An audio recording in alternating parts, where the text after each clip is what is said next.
Всем привет! Спасибо, что заглянули ко мне на канал. Меня зовут Вика. Мы сейчас находимся в Амстердаме, Нидерланды. Сейчас есть карантин, но гулять не запрещено, и поэтому я вас возьму с собой на прогулку по Амстердаму. Покажу самые красивые мосты, погуляем в парках, возле музеев, и вы увидите, конечно же, много велосипедистов.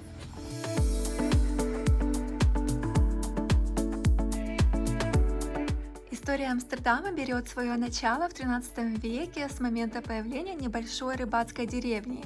Знаменитые каналы города появились здесь тоже не просто так. Город располагался на то время в низине, около залива Северного моря, и чтобы территория не затапливалась, здесь сооружали дамбы. Собственно, с этим и связано название Амстердам. Оно образовалось от двух слов. Это Амстел, река, протекающая по центру города, и дам от слова дамба. Весь город, по сути, построен на болоте, все здания которого держатся на очень длинных сваях.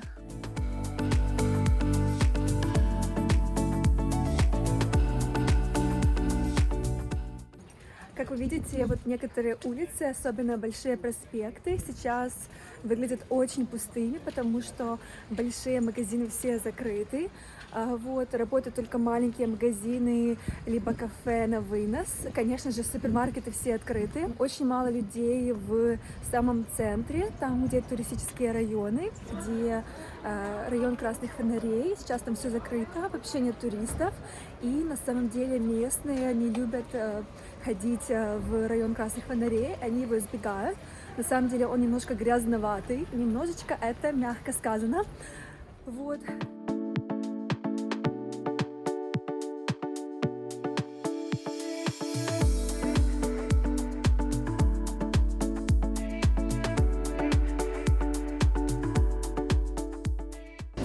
Находится самый известный рынок Амстердама, и это рынок цветов. Это единственный плавучий рынок цветов в мире. Все эти киоски находятся на воде, на канале. К сожалению, сейчас карантин, и большинство с киосками закрыто.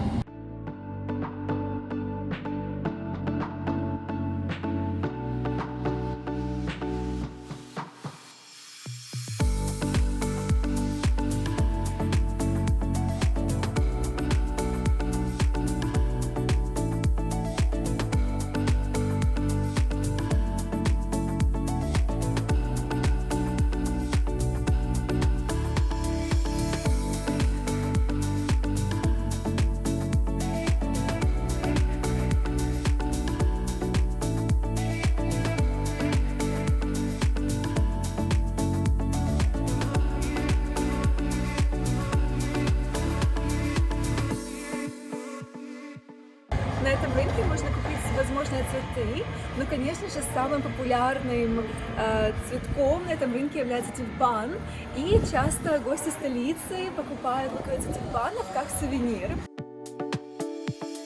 Немногие знают, что тюльпан, национальный символ страны, имеет далеко не голландское происхождение. Родина диких тюльпанов — это степи Средней Азии. Что касается Западной Европы, тюльпан был завезен сюда в XVI веке из Константинополя.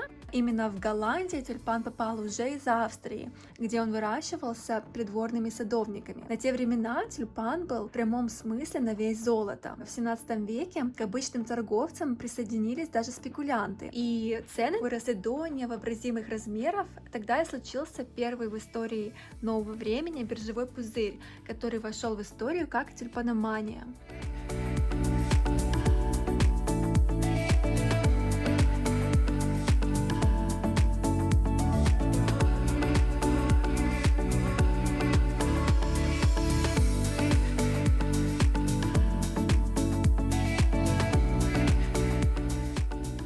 Мы находимся возле одного из мостов, которые поднимаются, чтобы пропустить лодки. Из-за это болотистая местность, и голландцы начали строительство мостов давным-давно. Причем они решили, что мосты должны отвечать нескольким требованиям. Они должны были быть низкими, чтобы дороги не пришлось поднимать слишком высоко у пересечения с каналами. Они должны были пропускать суда и лодки, которые плавали по каналам. Кроме того, они еще должны были быть дешевыми в строительстве и простыми в эксплуатации. Решением всех этих задач стали разводные голландские мосты. Голландские указывают не только на место их нахождения, но и является их официальным названием.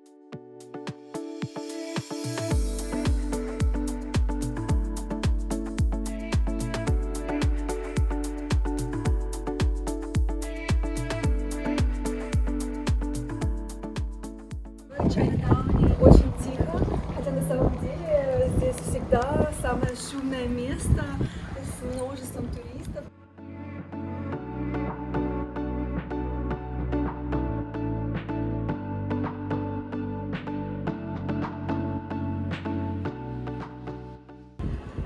Мы сейчас находимся возле одного из самых инстаграмных мест Амстердама. Здесь обычно находится кафе, в котором очень сложно занять столик. Как мы видим сейчас, все стулья сложены, потому что совсем нет туристов, конечно же, все кафе закрыты. Но в обычное время я очень рекомендую это место. Во время утра здесь можно найти тихое, спокойное время, чашку кофе.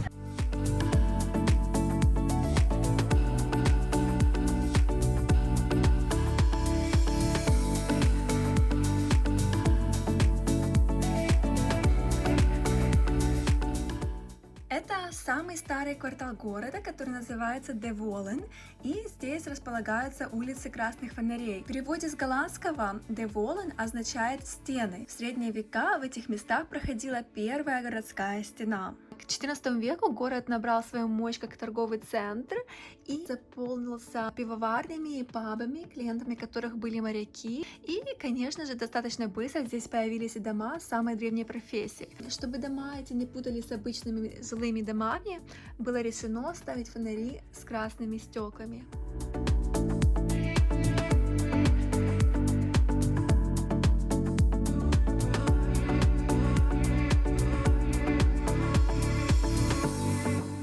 Всем известные знаменитые кофешопы Амстердама, но это не обычная кофейня, а так называют заведение, в котором можно заказать спейскейки и, например, леденцы на основе каннабиса. По сути, это кафе, где легально продают и курят марихуану.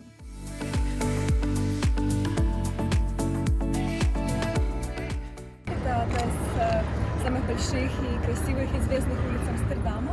Здесь находятся отправные пункты прогулочных лодок. Обычно здесь толпы туристов, конечно же. И кроме того, на заднем плане находятся самые известные дома Амстердама, которые узенькие. И здесь считается один из самых красивых инстаграмных мест для фотографирования узеньких домов на улице Деврак. Сейчас гуляю по главной улице, она ведет от центральной станции к Дам-сквер, главной площади Амстердама. Здесь обычно толпы туристов, но, как мы видим сейчас, все магазины закрыты, людей практически нет. В обычное время здесь множество магазинов с туристической едой, например, как с картошкой фри, здесь очень популярна картошка фри, с всякими разными соусами, вафли с всякими разными вкусами, очень много сырных магазинов. Хлеб очень популярен, и все пекарни выпекают очень вкусный хлеб.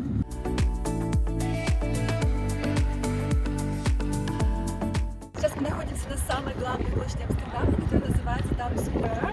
Обычно здесь очень много туристов. Кроме того, обычные жители Амстердама назначают здесь встречаются. Кстати, за мной находится Королевский дворец. Королевская семья здесь не живет.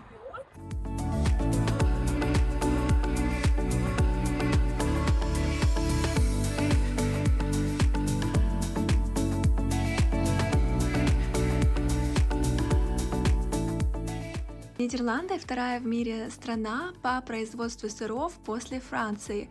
Голландцы различают множество сортов твердого сыра, но, конечно же, самыми популярными из них являются эдемский сыр, гауда и маасдам. Это самая известная арка Амстердама. Обычно здесь работает очень много деликатесных киосков, магазинов с сырами, но сейчас здесь все закрыто. Очень красивая, украшена множеством кубиков из мозаики. На самом деле это одно из самых туристических мест. Кстати, в обычное время здесь просто не дотолкнуться, здесь толпы туристов. Сейчас это просто сюрреалистично находиться здесь, практически без людей. Улица с бутиками закрыта. Это так уже довольно-таки давно. Даже многие магазины убрали вещи с окон.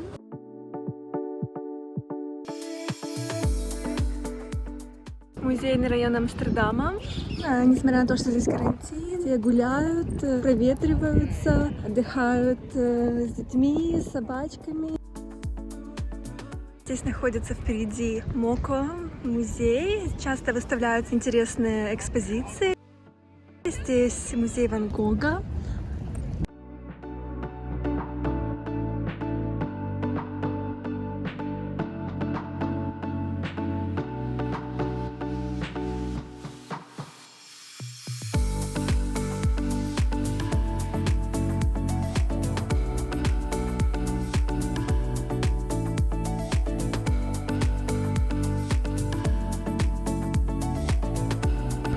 Сейчас мы находимся возле главного музея Амстердама.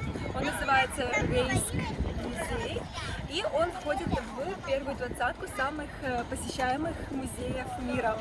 Эта галерея была основана в 1800 году. Ее основал на тот момент король Нидерландов.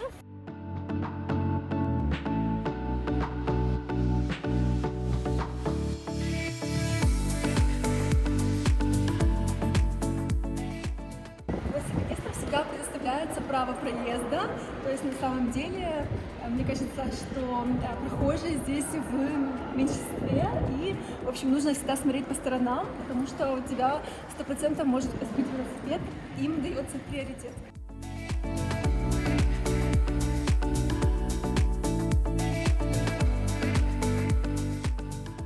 Очень хочется попасть внутрь, но сейчас карантин и все музеи закрыты.